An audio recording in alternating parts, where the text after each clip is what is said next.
దసరా మహోత్సవాలలో ప్రతిరోజు అమ్మవారికి ఒక ప్రత్యేకమైన నైవేద్యం సమర్పించడం భక్తుల పుణ్యం. ఈ 7వ రోజున అంబికాదేవి పాదపద్మాలకు మనం సమర్పించబోయే మధురమైన పదార్థం రవ్వ కేసరి. ఈ రవ్వ కేసరిని చేసుకోవడం చాలా సులభం. ఏ మధురమైన వంటకమైన భోజనమైన భక్తితో అమ్మవారికి సమర్పిస్తే ఆవిడ ఎంతో ప్రీతితో దాన్ని ఆరగిస్తుందని అంటారు. సో ఈరోజు మనం ఈ మధురమైన వంటకాన్ని, ఈ తీపి పదార్థాన్ని తయారు చేసి అమ్మవారికి సమర్పించి ఆవిడ ఆశీస్సులను మనం పొందుదాం. హాయ్ బిజీబీస్, నేను మీ Raji. Welcome back to our channel. ఈ రవ్వ కేసరి ఎలా చేసుకోవాలో చూద్దాం. ఫస్ట్ ఒక కడాయి తీసుకొని అందులో ఒక 1/2 కప్ నెయ్యి వేసుకోవాలి. అవునండి, 1/2 కప్.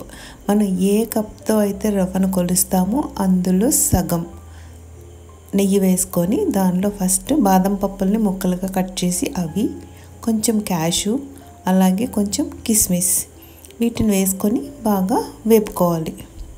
వీటిని వేయించి పక్కకు తీసేసుకొని అదే నెయ్యిలో మనం 1 కప్ రవ్వను వేయాలి. అంటే దేంతో అయితే 1/2 కప్ నెయ్యి వేసామో అదే దాంతో 1 కప్ రవ్వ వేయాలి. ఈ రవ్వ తెల్ల ఉప్మా రవ్వ అంటాము కదండి, గోధుమ రవ్వ, తెల్ల గోధుమ రవ్వ. ఎర్ర గోధుమ రవ్వతో కూడా చేస్తారు, అది బెల్లంతో చేస్తాము, అది వేరే. ఇది పంచదారతో చేస్తాము. పక్కన ఇంకొక స్టవ్ పైన 3 గిన్నెలు నీళ్ళు తీసుకోవాలి. అంటే 3 కప్పులు, మనం ఏ కప్తో రవ్వ వేసామో అదే కప్తో 3 కప్పులు వాటర్ వేసి అందులో కొంచెం కుంకుమ పువ్వు వేయండి. ఈ కుంకుమ పువ్వు వేయడం వల్ల మంచి కలర్ వస్తుంది అండ్ చాలా మంచి ఫ్లేవర్ వస్తుంది.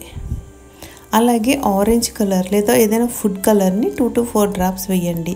ఇది కంప్లీట్లీ ఆప్షనల్, మీకు ఇష్టమైతే వేయచ్చు, లేకపోతే లేదు. ఇవి వేసి బాగా కలిపి ఈ నీళ్ళని మరగనివ్వాలి. అలాగే ఆ రవ్వని గోల్డెన్ కలర్ వచ్చే వరకు ఫ్రై చేయాలి. ఎక్కువ మంట పెట్టొద్దండి, తక్కువ మంటలోనే నిదానంగా వేయించండి.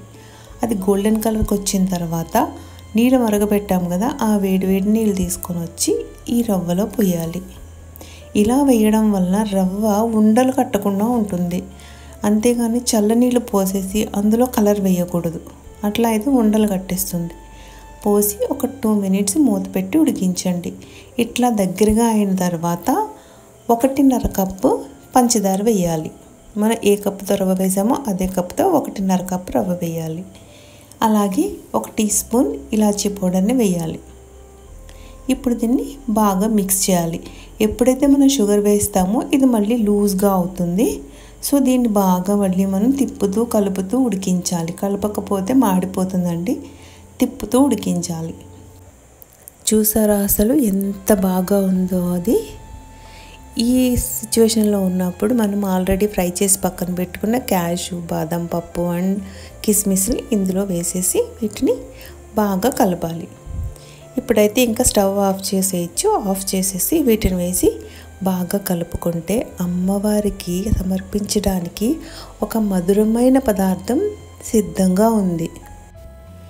సో దీన్ని అమ్మవారికి నివేదించి మనం, మన కుటుంబం సంతోషంగా ఉండాలని, మన జీవితం కూడా ఇంతే మధురంగా ఉండాలని కోరుకుందాం. ఈ రెసిపీ కనుక మీకు నచ్చినట్టయితే లైక్ చేయండి, షేర్ చేయండి. అలాగే మిగతా దసరా నైవేద్యాల రెసిపీల కోసం మన బిజీబీస్ ఛానల్ని ఒక్కసారి విజిట్ చేసి చూడండి. మిగతా నైవేద్యాలన్నీ కూడా మీరు అక్కడ చూడొచ్చు. అలాగే మీరు ఏమైనా సజెషన్స్ ఇవ్వాలనుకుంటే కనుక తీసుకోవడానికి ఎప్పుడూ రెడీగా ఉన్నాను. రేపటి నైవేద్యం రెసిపీతో మళ్ళీ కలుద్దాము. అంతవరకు సెలవు. నమస్తే.